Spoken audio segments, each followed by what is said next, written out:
ini adalah tanaman usia 1,5 tahun, dan pertumbuhannya menurut kami jika 1,5 tahun di elevasi 900 mdpl ini sangat lambat. Untuk kesuburan tanah yang perlu kita sampaikan, yang perlu kita perhatikan adalah kesuburan tanah secara fisika atau fisik, kemudian secara biologi, dan secara kimia. Tiga ini harus terpenuhi semua. Agar aktif mikrobanya, maka tanahnya juga harus lembab. Jika kering sekali, maka mikroba juga akan dia lebih pasif.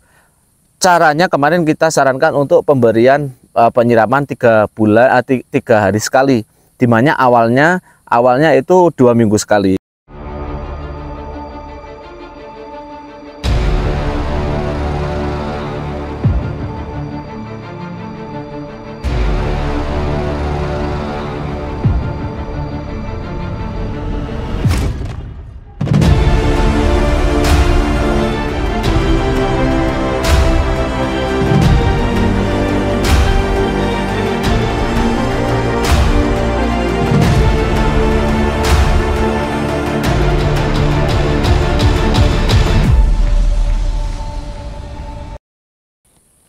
Jumpa lagi dengan kami di channel bibitbuahku.com. Di video kali ini kami masih berada di daerah Cigombong ke Kabupaten Bogor. Dan di video sebelumnya kami sudah sampaikan bahwa beberapa kendala di kebun sini, salah satunya adalah bagian perakaran. Dan di sini kami akan sedikit menjelaskan bahwa untuk berbagi sharing, bahwa untuk kesuburan tanah yang perlu kita sampaikan, yang perlu kita perhatikan adalah kesuburan tanah secara fisika atau fisik, kemudian secara biologi, dan secara kimia. Tiga ini harus terpenuhi semua. Secara biologi, yaitu dimana banyaknya mikroorganisme dalam tanah. Nah, ini sudah diterapkan oleh kebun sini, yaitu menggunakan jakaba. Namun yang kami sarankan, jakaba dan pupuk kandang. Namun yang kami sarankan, mikroba tidak hanya banyak jumlahnya, namun juga banyak jenisnya. Selain itu juga aktivitasnya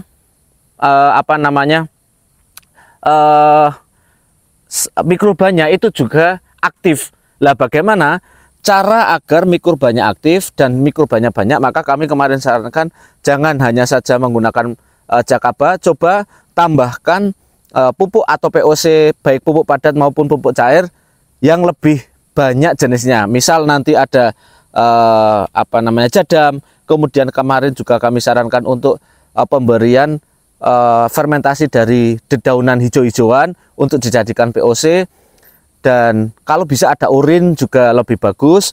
Nanti harapannya mikrobanya semakin banyak jenisnya.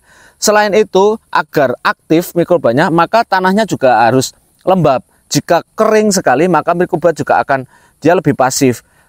Caranya kemarin kita sarankan untuk pemberian penyiraman 3 hari sekali, dimana awalnya itu 2 minggu sekali. Dan itu secara biologi. Harapannya nanti mikrobanya banyak, sehingga penambat N atau penambat nitrogen itu juga banyak. Pelarut P atau pelarut fosfor itu juga pelarut fosfat itu juga nanti banyak, sehingga tanaman akan lebih subur. Selain secara biologi, juga secara kimia. Secara kimia tentu yang pertama adalah pH tanah atau keasaman tanah. Kemarin dicek ada lokasi yang 6,9, 68 pH-nya itu cukup bagus, sangat bagus bahkan. Namun di beberapa titik juga ada yang pH-nya cuman di bawah 5. Nah, itu yang perlu pemberian kapur dolomit. Namun dari pemilik kebun kemarin mencoba untuk kapur dolomitnya diganti dengan kapur bangunan biasa, ditambahkan dengan limbah dari jeruk-jeruk yang di blender kemudian dijadikan POC pengganti dari kapur dolomit.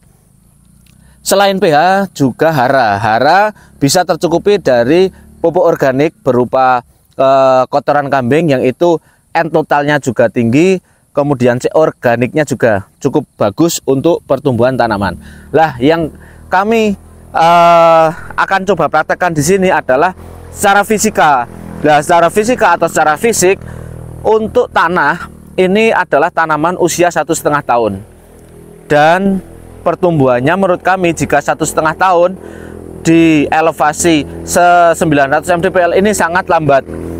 Dan kami amati kemarin sebagian besar untuk lokasi sini memang banyak yang terhambat atau stagnan, dapat dilihat dari tanahnya yang sangat keras. Ini jika kita cangkul itu cukup keras dan tanahnya tidak terlalu gembur.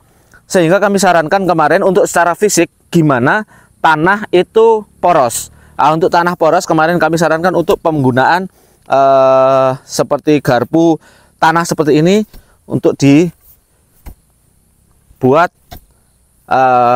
pori-pori yang cukup besar di bagian tanah agar oksigen juga nanti banyak yang masuk, tanah juga lebih poros. Dan yang kami sarankan adalah terutama di bagian luar kanopi daun. Untuk tanah yang keras, kita bisa gunakan alat ini dengan cara diinjak seperti ini. Biar kedalamannya bisa sampai 20 cm. Ini panjang garpu sekitar 20 cm dan kita benamkan cukup dalam. Dan kita buat dongkelan seperti ini.